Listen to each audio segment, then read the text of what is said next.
ভোলা বরিশাল সেতুর দাবিতে কিন্তু প্রধান উপদেষ্টার যমুনার কার্যালয়ে কিন্তু তারা অভিমুখী হয়ে কিন্তু রওনা দিয়েছেন। আপনারা দেখতে পাচ্ছেন কিন্তু সরাসরি পুলিশ কিন্তু বাধা দেওয়ার জন্য কিন্তু চেষ্টা করছে, ব্যারিকেড দিচ্ছে। আপনারা দেখতে পাচ্ছেন কিন্তু সরাসরি বা প্রেস ক্লাবের সামনে থেকে পুলিশ কিন্তু রীতিমতো কিন্তু বাধা দিচ্ছেন। বাধার মুখে কিন্তু এখন ভোলা বরিশাল সেতুর যে লং মার্চ, ভোলা টু ঢাকা লং মার্চ দিয়েছে। লং মার্চ দিয়ে তারা ঢাকা প্রেস ক্লাবের সামনে অবস্থান করে এবং অবস্থান কর্মসূচি শেষে কিন্তু তারা ঘোষণা দেয় যে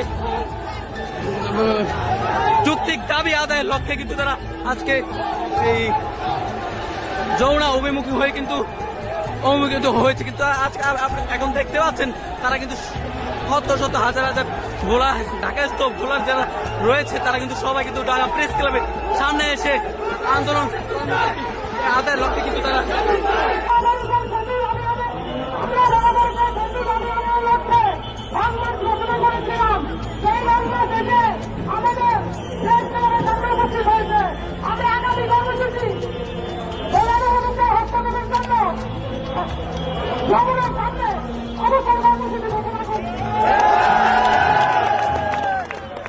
আমরা আমাদের অবস্থান কর্মসূচি শান্তিপূর্ণ এবং সুশৃঙ্খল অবস্থান কর্মসূচি পালন করব।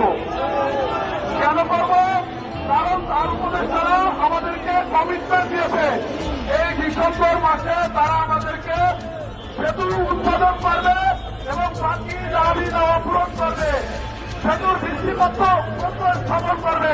কিন্তু তারা তাদের কমিটমেন্ট রক্ষা করে না। তার প্রতিবাদে সেতুটার উপদেষ্টা ফেল করেছে।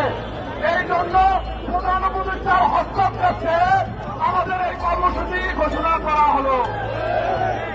আর সেতুতে সেতু ছাড়া যমুনা, যমুনা রে যমুনা, সেতু ছাড়া যমুনা, যমুনা রে যমুনা, বিনিময়ে ফিরি দাও, চলবে না চলবে না, সেতু নিয়ে চলবে না, বিনিময়ে ফিরি দাও।